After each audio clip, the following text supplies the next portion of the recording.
And our third speaker for today is Jaak Kangilaski.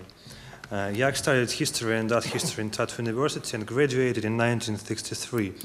He obtained his PhD in 1969 after studies at the Hermitage in Leningrad. Jaak is the author of multiple books, textbooks, and articles on art history, which most of you are aware of. And today, Jaak is presenting his paper with an intriguing title, The Theory of Socialist Realism as a Means of Suppression. Thank you. We all know that the Soviet regime wanted and could control and manipulate art by administrative and financial means.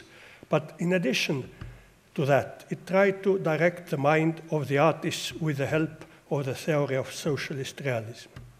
This theory was born in the 1930s and was based on so-called gnoseological theory of art, but mainly on the texts of Hungarian Marxist Jerzy Lukács, but also on the ideological heritage of Belinsky, Chernyshevsky, and other representatives of the 19th century Russian literary criticism.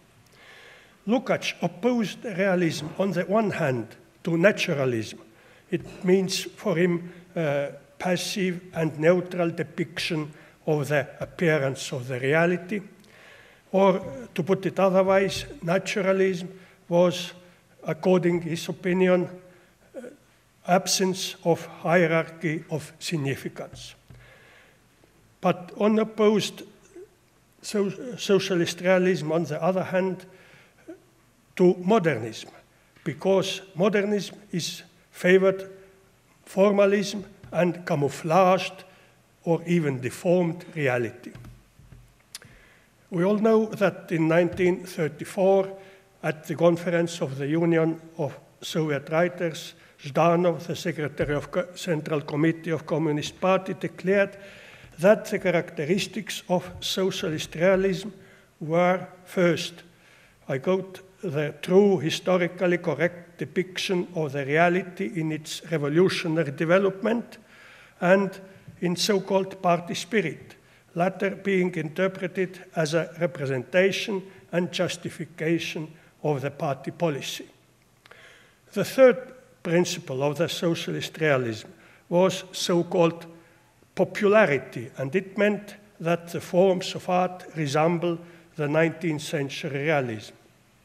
Socialist realism was declared the only accepted method of creating art, and its principles were fixed in the constitutions of the organizations of the artists. The reasons why the theory of socialist realism was so successful and scared away the other theories of art, especially the theories of avant-garde, which were so important in the 1920s, the reasons were mainly social. The first reason was the strategic choice of the Stalinists to build socialism in only one country, and the second one was the formation of the totalitarian political system and the Stalin cult. During the history of the Soviet Union, the content of the theory of socialist realism changed quite a lot. Especially after the death of Stalin, discussions, although taking place only within the framework of Soviet version of Marxism, started to blur the content of the theory and thus reduced the possibility to manipulate the artists.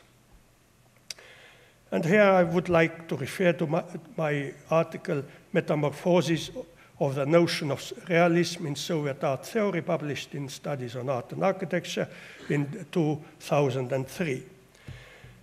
One of the factors affecting the manipulating force of the theory of socialist realism was the answer to the question, which was the more dangerous enemy to realism, either naturalism or modernism.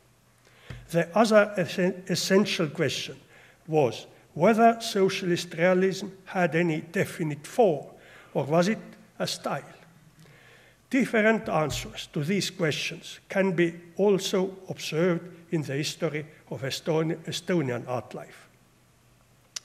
During the first year of Soviet regime in Estonia, and also in the first post-war years, it was accepted that socialist realism was not a style with definite formal characteristics, but allows personal styles of the artists within the limits of realism. It enabled many Estonian artists, at least partly, to stick to their own more or less realistic styles, which were influenced by modernism. It was namely hoped that a suitable subject, or even only a suitable title, would make their realism socialist. But at the end of the 1940s, especially after notorious resolution passed by Central Committee of Communist Party, situation changed. This resolution, even concerning mostly music, condemned any kind of formalism and modernism in all the fields of art.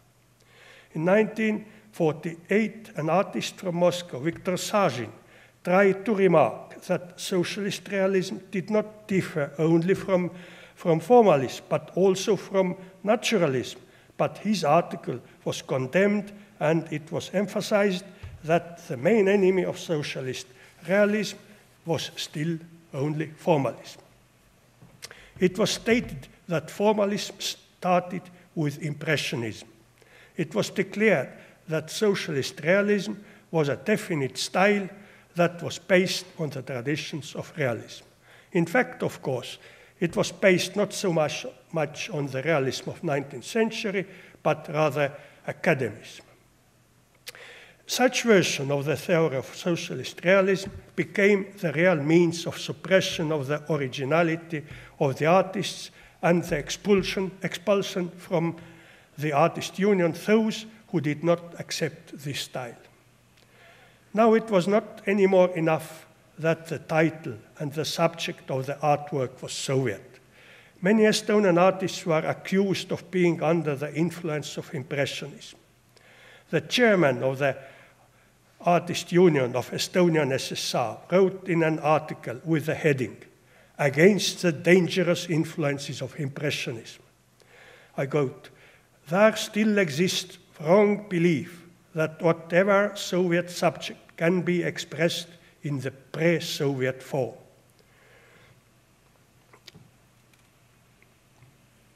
And now collaboration of several artists to produce a large-scale painting was often the practice. This kind of cooperation had to eliminate bourgeois individualism and guarantee style of socialist realism. In 1956, the first public criticism of Stalin and Stalinism brought along an essential change in the theory of socialist realism. Especially important was in Moscow in January 1957, the resolution of the Conference of the Artist Union of USSR. This resolution criticized the theory vigorously. It stated that social realism was not one style, but involved many styles and various means of expression, and going even further, declared that socialist realism did not have any formal characteristics. Now, naturalism was considered to be the major threat to Soviet art. The radicality of that resolution obviously encouraged the Estonian artists in the same year at their conference to vote down the former Stalinist leaders. The result of the conference was that relatively democratic rules were in future followed in Estonian Artist Union. But very soon, the political leaders of USSR started to block the criticism of Stalinism, especially in the field of art. The interpretation of socialist realism at the conference of 1957 obviously seemed to be too liberal for them, and they tried to restrict the rules again. One of the reasons for that was certainly an attempt to prevent the growing dissemination of the influences of Western art. The article written by Nikita Khrushchev in 1958 with the heading, literature and art must be closely connected with the life of the people, gave the strict directions to the artist unions and for local administrators. The leaders of the Artist Union of the USSR had also now to accept a more balanced definition of socialist realism. According to that definition, both naturalism and formalism were equally dangerous, and it was necessary to fight against them. Following the same line, in the decree of the Minister of Culture of Estonian SSR, it was stated that the article by Khrushchev, I quote, was a heavy blow against the attempts to introduce foreign ideology to Soviet people, end of the quote. The notorious visit, already mentioned by many speakers, of Nikita Khrushchev to the Moscow Manege exhibition in December 1962, where he violently condemned any art different from realism, changed art life in USSR again. After that, the leaders of Union of Artists of USSR had to react the same way. In the resolution of the secretarial board of this union, it was said that, I quote, individualistic anarchy and any influences of formalism were not tolerated, and the diversity of styles was misinterpreted, and this misinterpretation had led to acceptance of anti-realism. It was said that the only right way to make art had always been and still was socialist realism. It was of utmost importance to fight against bourgeois ideology, the main representative in art, which was abstractionism. This resolution obliged the artist unions of the republics to be more strict about the exhibitions, the purchases of the works of art, and also about the admission of new members to the union. Professor Sesina mentioned here the exhibition of Fernand Léger in 1963. I was happy to visit and see this exhibition, and I remember how much most of the public there was influenced by the attack of Khrushchev against abstract art. Russian people are very openly, often ready to express their opinions about art, and they expressed it there because some minority of visitors were happy to see abstract art, and there started small spontaneous discussions between against and for this art. And very funny thing was that the catalogue of this exhibition, there was introduction written by Maurice Thorez, the leader of French Communist Party. And when these enemies of this abstract art saw that leader of Communist Party says that this is a good art, they were very much in confusion totally. What does it mean? Because they knew that our leader, Khrushchev, had condemned this art, and now we see our friend in France says that it is a good art. This was a very, very hot discussions, I remember, and I was quite young, and I was very excited to see these discussions. So, but fortunately, in Estonia, this sharp resolution did not have great impact, possibly because among Estonian artists, there were only a few who had accepted the Stalinist style, and nobody wished to give up recently achieved relative liberality. It was also important that the local artist leaders elected by democratic rules tried to take the attitudes of the majority of the artists into consideration, and even tried to convince the local party leaders to accept the diversity of art styles. Local political authorities, local Communist Central Committee of Communist Party and Ministry of Culture of Estonian SSR, had and to some extent tried to follow orders from Moscow, but they did not find active supporters among Estonian artists. However, authorities still tried and in most cases also succeeded in preventing from exhibiting at least abstract art. But in 1964, Khrushchev lost power and the pressure to fight against anti-realistic, especially against abstract art, which was so vital in his period, also grew weaker in Estonia. The art and art theories of the Western world and that of the so-called people's democracies began more and more to influence Estonian art life. The Soviet art theory that had relied on the dogma that the only good art was realist had by the early 60s reached the conclusion that all valuable past art was realist. Chinese art, African art, all were considered now to being realist. The only anti-realism was the innovative art modernism that spread in the West in the 20th century.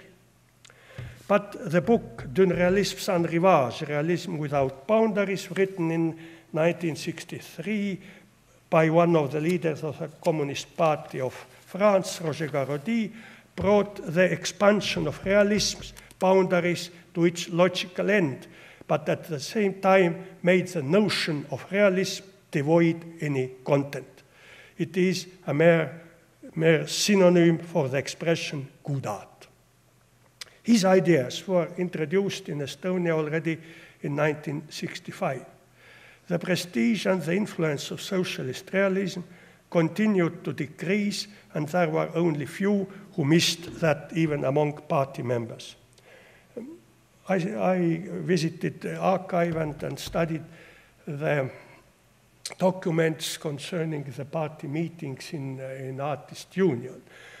The party organization of Estonian Union of Artists was, I think, relatively small. In 60 there were a bit more than 30 members, and there were two quite clearly different groups. One group was elderly people who had joined the party during the war or even during their studies in Russia in 30s. And of course, their experience of art and art policy was connected to this time. But other part of these party members, they were joined the party in late 50s and in early 60s, and they had quite different background in arts and also in understanding the question of socialist realism. I should add that not all artists who were party members were members of the organization of Union of Artists, because these artists who were teaching in the Art Institute, they belonged to the party organization of that institute. I now in archive I followed the development in this party organization of Union of Artists. And there are some few examples where these more conservative members of party complained at a party meeting that, for example, in 66, one artist complained that the section of art theory had organized a lecture on socialist realism, but had made a mock at the topic. The other complaint was that the arts critics also in the media did not respect socialist realism. Such complaints were not supported by the leaders of the Estonian Artist Union because they belonged to this younger generation of party members. For example, in 1970, one artist, again, names are not important, demanded at a party meeting that definite limits should be established for exhibiting non-realistic works of art. Party leader of the Artist Union and vice chairman of this union, N. Põldros, opposed him, saying that all experiments in art had advanced it and that there could not exist any privilege for one art style or trend. The chairman of Artist Union, Ilmar Torn, supported Põldros's opinion by saying that there was no need to be afraid of any individual styles. However, at the same meeting, the representative of Central Committee of Estonian Communist Party made a modest remark that maybe not all the experiments in art should be accepted to the exhibitions. This kind of restrained opposition between the leaders of Artist Union and the local authorities remained accommodating and relatively stable during the next period of stagnation in the society. At the same time, the authorities in Moscow revived the topic of socialist realism again. At the party conference, the socialist realism was glorified, and Leonid Brezhnev, in his long speech, called Karody a revisionist and a renegade. The theorists, especially from Art Academy, Vice President Kemenov, but also Mikhail Lifshitz and many others, were happy to demonstrate that breaking the boundaries of realism was closely connected with political revisionism. The document published by the Central Committee of Communist Party of USSR in 1972 with heading about literature and literary criticism wrote as follows, I quote, "Literary criticism has still not been active and consistent enough in promoting humanistic ideals of socialist realism, in exposing the reactionary nature of bourgeois mass culture and the decadent tendencies, but also in fighting against any anti-Marxist ideas and revisionistic concepts in aesthetics." End of the quote. In the journal, The Communist, there were the Peredvizhniks who were glorified, proclaiming that their so-called timeless value and unlimited potential of realism.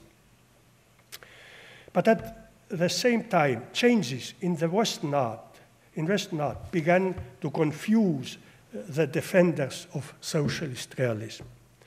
In the West, besides the traditional enemies of socialist realism, it means besides formalism, abstractionism, and modernism, new postmodern art tendencies began to appear. The notion formalism became a swear word for a part of Western art theorists too. Very complicated problem for the Moscow theorists seemed to be the interpretation of hyperrealism.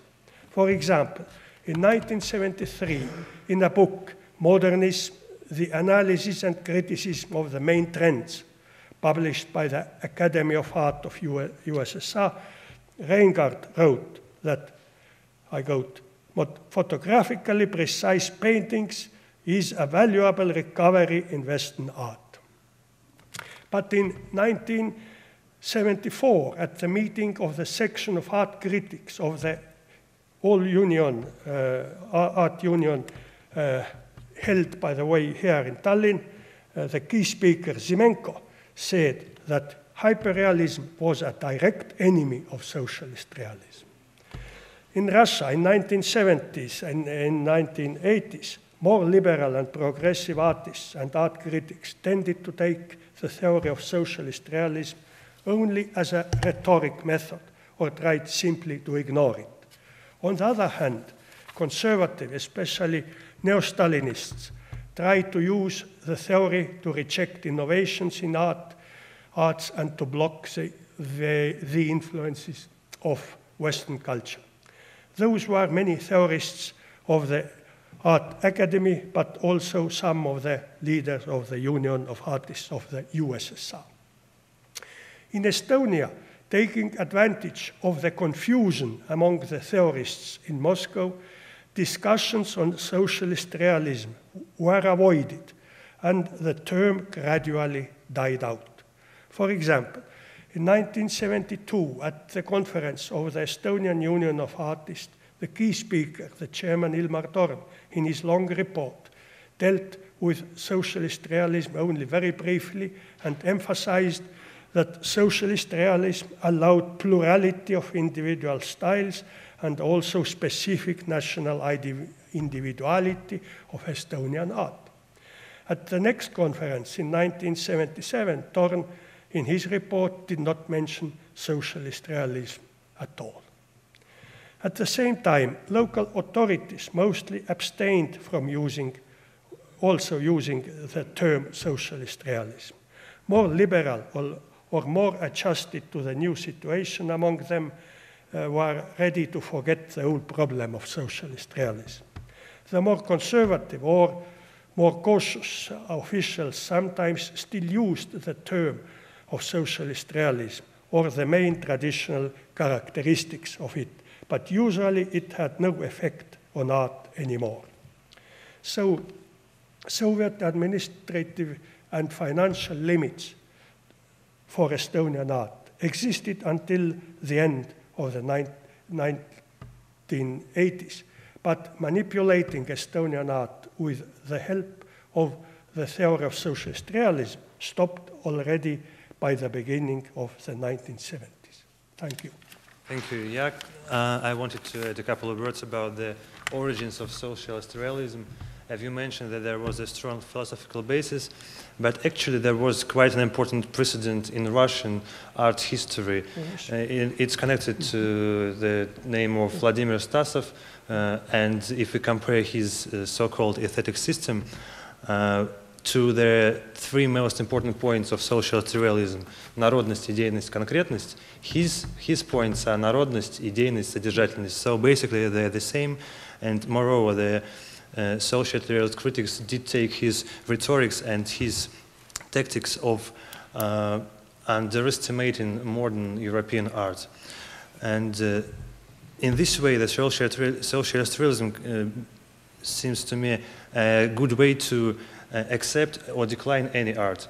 As you've shown that according to the socialist realist theory, any both realistic and abstract art, but Western, could be said to be false, and in the same time, the art of the past, for instance, art of Rembrandt, understood in the terms of socialist realism, which is nonsense, could be get to the whole competence. Of course, yes, I completely agree. But I simply didn't like to speak too longly about Peredvizhniks and Stasov and about this idea that Soviet socialist realism is based not only on the 19th century, but all realistic traditions, starting from the arts in Greece,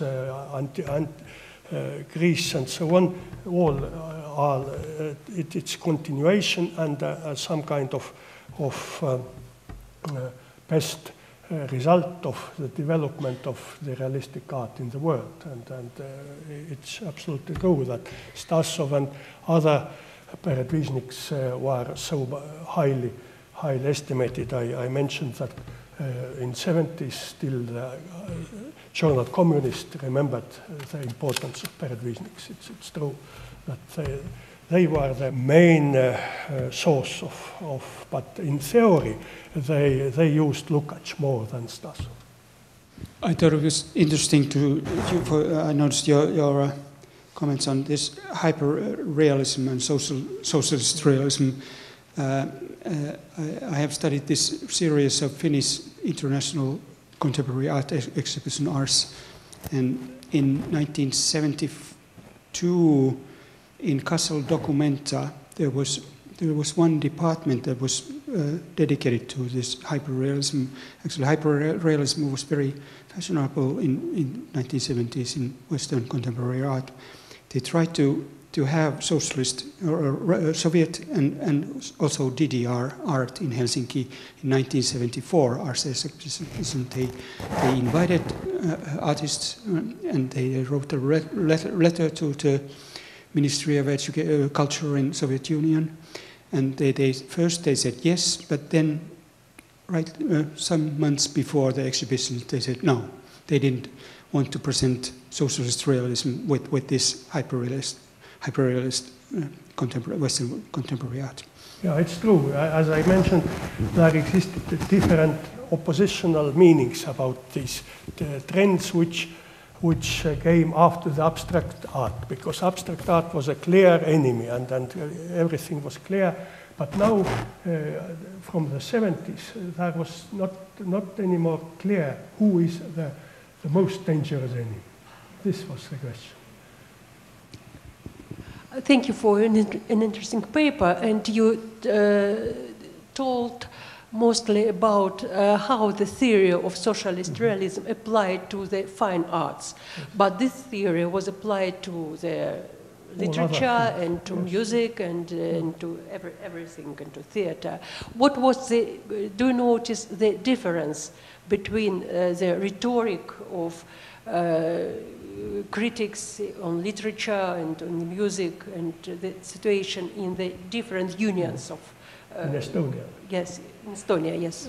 Thank you. No, I think that in 70s the term socialist realism was not used in any field anymore. But if I try to shortly to remember this situation, differences between different art fields, it seems that firstly became without any connection with the term socialist realism, music, of course.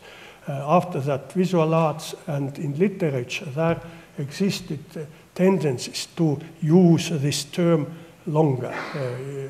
Even in 1980s, there are still some very conservative Stalinist art critics mentioned this term, I remember. But in music, already in 60s, lost it any meaning, and in visual arts in 70s, so far as I remember.